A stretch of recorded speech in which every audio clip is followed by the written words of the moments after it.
Assalamualaikum warahmatullahi wabarakatuh.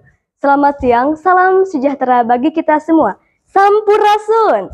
Halo Sobat Gen Z, perkenalkan nama saya Salwa Kameli dari kelas 11 Manajemen Perkantoran dan Layanan Bisnis SMK Negeri Manonjaya. Pada kesempatan kali ini, saya akan tunjukkan kepada teman-teman semua buku yang saya baca yang berjudul Literasi Digital dalam Pembelajaran yang ditulis oleh Dr. Erisa Kurniati MPD. Buku ini diterbitkan oleh Unja Publisher yang berjumlah 139 halaman. Pernahkah kita membayangkan bagaimana dunia pendidikan tanpa teknologi digital, tanpa internet, tanpa gawai di tangan kita? Dulu, belajar berarti duduk di kelas, mendengarkan guru berbicara, dan menulis di buku catatan. Tapi kini semua berubah. Kita bisa belajar di mana saja, bahkan dari layar kecil yang setiap hari kita genggam. Inilah bukti bahwa dunia pendidikan telah memasuki era digitalisasi. Namun, perubahan besar ini membawa tantangan baru. Tidak cukup hanya bisa menggunakan teknologi, kita juga harus bijak dan cerdas dalam memanfaatkannya. Buku ini diawali dengan penjelasan tentang pentingnya literasi digital di era teknologi informasi. Literasi digital bukan sekedar kemampuan menggunakan perangkat teknologi, tetapi juga mencakup kemampuan memahami, menilai, dan memanfaatkan teknologi secara etis dan produktif.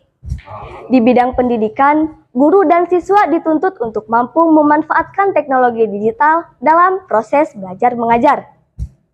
Tantangan utama dalam dunia pendidikan digital adalah pengelolaan konten, etika penggunaan media, dan adaptasi terhadap perubahan teknologi. Literasi digital berarti kemampuan seseorang untuk memahami, menilai, dan menggunakan teknologi informasi secara bijak dan bertanggung jawab. Dalam konteks pendidikan, literasi digital membantu guru dan siswa untuk mengakses informasi secara cepat dan tepat, memanfaatkan teknologi sebagai media belajar, dan berperilaku etis di ruang digital. Dengan kata lain, literasi digital bukan hanya soal bisa pakai internet, tetapi bagaimana teknologi digunakan untuk memperkuat proses pembelajaran. Salah satu fokus utama dalam buku ini adalah pengembangan literatur dan konten digital. Kita tahu bahwa di era digitalisasi, konten adalah segalanya. Materi pembelajaran tidak lagi hanya berupa teks dalam buku, tetapi bisa berbentuk video pembelajaran, blog edukatif, infografis, podcast, bahkan media sosial pendidikan. Literasi digital menjadikan proses pembelajaran lebih interaktif, menarik, efisien, serta relevan. Guru tidak lagi hanya berperan sebagai sumber pengetahuan, melainkan juga fasilitator dalam pembimbing digital. Buku ini juga menekankan pentingnya evaluasi terhadap penggunaan teknologi dan pembelajaran.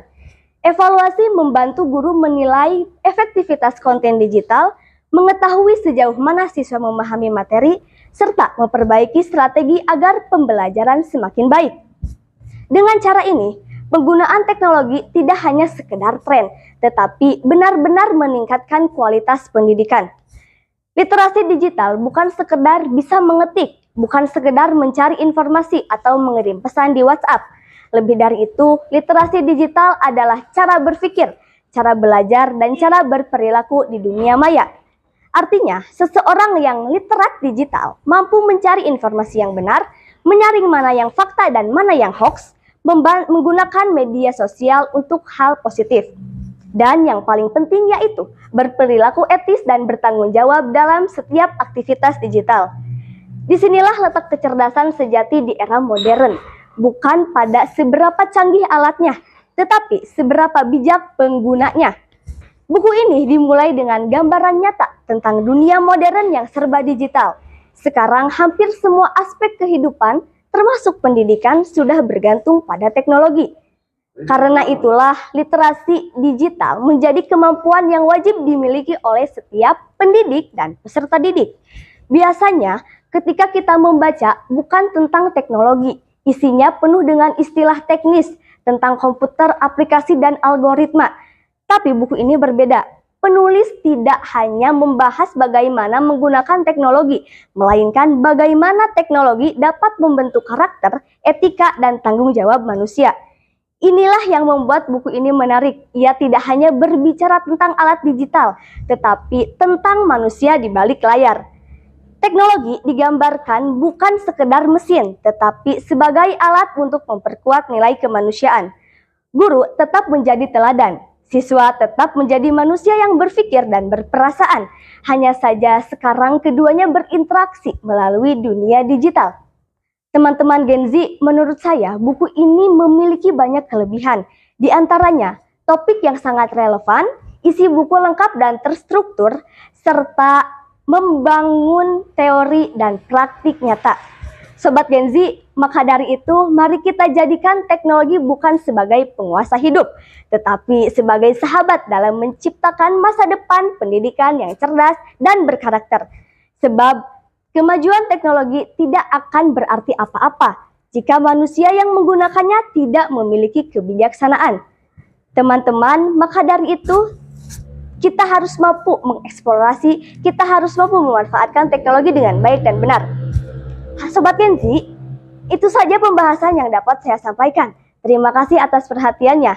Ingat, teknologi adalah alat, bukan tujuan. Yang menentukan arah kemajuan adalah manusia yang menggunakannya. Wassalamualaikum warahmatullahi wabarakatuh.